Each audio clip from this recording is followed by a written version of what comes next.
This thing of dating white people and thinking that's what we fought for, we didn't fight for that. Okay, I guess it's an individual's choice, that one. No, it's a fundamental objectives of the revolution. When the 1912 happened, at the core of it has never been dating white people. It has been the return of the land and the wealth.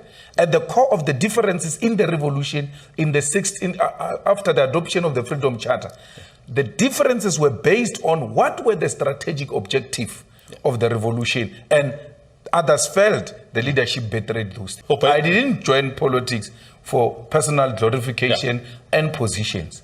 If that which I joined politics for has been achieved, I must go back home and look after my children and their children and continue my own business. Illegal immigration is not a big problem for our people. Our problem, as we see it, me and you here, is the electricity problem. Let's return ESCOM to its former glory. Let's capacitate it. Let's refuse to dismantle ESCOM and separate it. We need to deal with issues of unemployment. How do you deal with unemployment? You need to industrialize. You need to make sure that as many manufacturing companies as possible are allowed to function, and you need to open new industries and protect the infant industries that creates jobs for our people. Decentralize industrialization and incentivize those who open industries in the remote areas. In that way, you create even jobs for people in the rural areas and in the urban areas. You need to fight crime. How do you fight crime?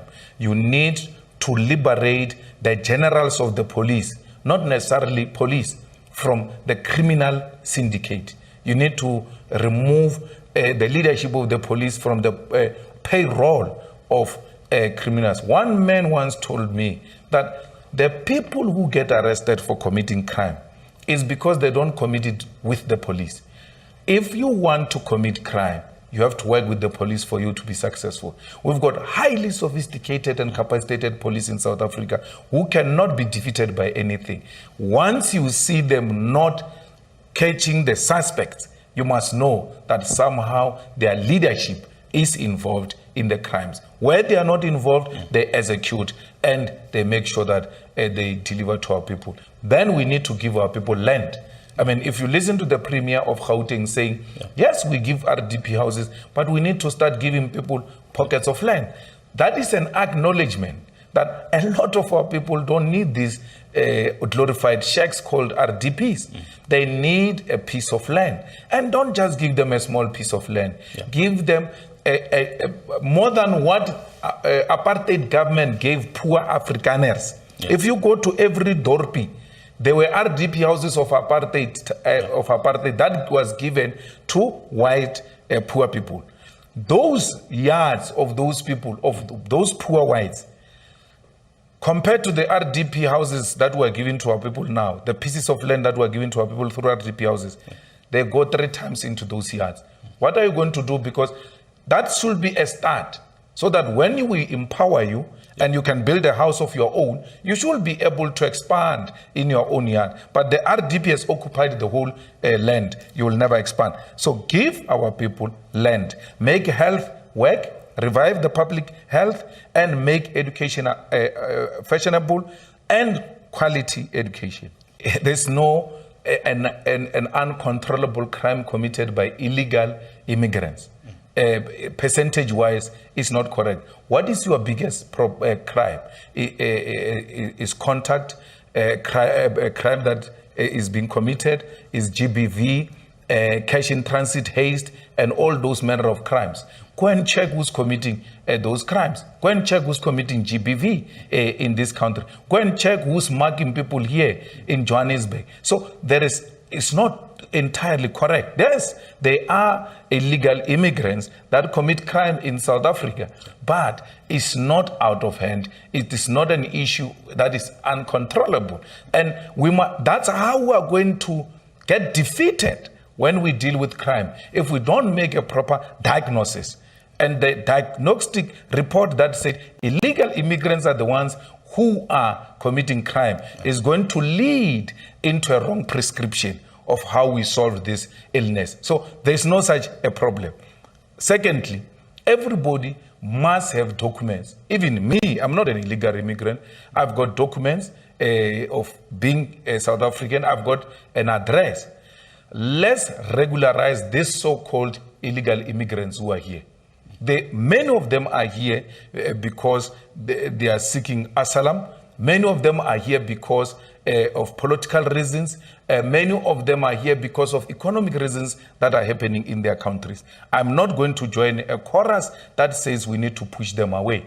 Many of them are not committing any crime. Yeah. So we need to make sure that we regularize it. We are able to put them in proper places where they can be located. I don't want a xenophobic vote. I love my African people. The same way I love my mother and my grandmother. I'm in love with Africans. Africans are hated everywhere. You go to America, the black skin is a source of hatred. You go to UK, a black skin is a source of hatred. You're asking me to join in the hatred of black people. I know what the hatred of my skin did during apartheid. I'm not going to do that. I'm not going to be asked that I should stand at the border, at the fence between Limpopo and Zimbabwe and block a mother who's carrying a child, only crossing to get a medication in Musina and going back to Zimbabwe because there is a problem in Zimbabwe. I refuse to join that chorus. And if that will not make me the president of this country, I'm happy that let me die with my conscience being clear than being a president who has emerged through selling out his own soul. Nobody asked me to feel like this. Yeah. I feel very strongly about black people. I feel very strong about African continent. And I would rather not be a president because I know for a fact that this is an establishment that is spreading this anti-blackness that we experience everywhere else. It's not true. There's jobs in the restaurants. These Lesotho women who are working in our houses. Yeah. Our sisters don't want to work there. They've gone to schools. They want quality jobs. Not that they look down on these jobs. They are saying, I cannot, with a diploma, with N6, with qualifications, go and be a domestic worker. Yeah. We want more. Who wants to go and work and be paid with wine in the Cape Farms? Who wants to do that of South Africans? Yeah. Let me and you take trucks and buses now and go and fetch those foreigners who are working there during harvesting season in the Cape wines. Let's go and take them and let's see what's going to happen to those Cape wines. All of those grapes are going to get rotten because our people will never agree to work in exchange for wine. Never will I. Nothing will persuade me. Not the results of the elections, not a gun on my head, not any form of intimidation will persuade me to hate on black people. I will never hate on Africans, not even for votes. Do not vote for me if you don't love Africans and you want me to hate them. I won't do that. It's Mbalula's responsibility to look after his officials and make sure both in their image and in their person, they are not violated and undermined, because that is equal to undermining of the organization. Just 2 months after the conference, already this sinful display. The president gone against, you said we'll talk about ESCOM, gone against the ANC resolution on where ESCOM should go. The Secretary General's responsibility, among other things, is to defend the resolutions of the conference. He has already failed. We require no relationship with criminals. We require no relationship with people who have no respect of the oath of their office. The president is not in denial that he violated Reserve Bank rules, that he violated SARS, that police went without a police case into Namibia, that the president himself did not declare those dollars to parliament or whatever process that is required of him to follow in declaration of those things. The president is presiding over the highest form of unemployment, the highest form of the cost of living in our country. The electricity is not there. The state-owned enterprises, all of them, with no exception, have collapsed, with very few municipalities that have got a clean audit. So We had that during apartheid when we were calling for the international sanctions against South Africa, that the international community must sanction South Africa for its apartheid. And people said, we don't need sanctions, we're already in a worse situation, and therefore it must be business as usual. It's not correct. The situation is dire as is, with or without the shutdown. Actually, we stand to be in a more worse situation, and only when the president and the ruling party see the people standing up and say, we've given you a chance and you're not coming to the party, that could be a turning point for the better in South Africa. Why should you only see it with one eye? What if it becomes the turning point and things become better for the country, with the stepping down of the president and the new president coming in to say, I've heard you, and things will start to be done differently. Not this president who says in every speech, trust me, trust me. That is the core. Police must never enter parliament, in particular the chamber. This time they did not just enter parliament. They were brandishing firearms, the guns, and they were wearing a camouflage uniform, and they were hiding their faces. That puts members of parliament in danger. The reason why firearms and guns are banned and sharp weapons are banned in parliament is precisely because parliament is the highest stage of political contestation. And someone might hate you from a distance. And when he comes there with a camouflage uniform and a gun, he gets triggered by seeing that Malema has been hating all along, and he pulls out a gun and shoots you in parliament. That parliament will be silenced from that day. No one will speak freely. The reason why they say police and the army and all of that are not allowed there is because parliament must be the highest stage of political contestation, where members of parliament hold the executive accountable without fear of prosecution, without arrest, without any form of intimidation. It must be some mini heaven for politician parliament. And even when you climb on stage, you can't say this guy is a threat to the president with a placard, holding a placard high with both his hands. But police to say to confirm that you are not a danger to them, they always ask you to raise your hands. I didn't wait for that. My hands were already up with a placard to demonstrate that I'm no danger, I'm protesting. But are you not worried that we have a history in this country where a prime minister was stabbed in parliament? We never had a prime minister in this country. Well, you know what I'm saying. I don't know what you're doing. Don't associate me with your things. I'm not part of that. No, I'm we have no such history. Yeah. We have no such history. Our history in that parliament starts in 1994.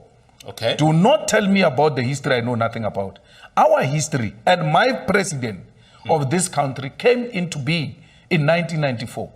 There's no history of that nature in that parliament. Worse, there is no such history in that hall since we started sitting in that hall. But you know exactly what I'm trying to say. I don't know what you're talking about. So I don't know. I deny it. I deny it. There is no such history in South Africa where there was a prime minister. There was never a prime minister. Of apartheid South Africa. Now you're talking. Now you're talking. Of apartheid South Africa who was stabbed inside parliament. So there's nothing apartheid there. So to compare the conditions are not the same. That thing of offenders committing in the apartheid parliament was a revolutionary act. It was not a parliamentary duty. It ought to be done.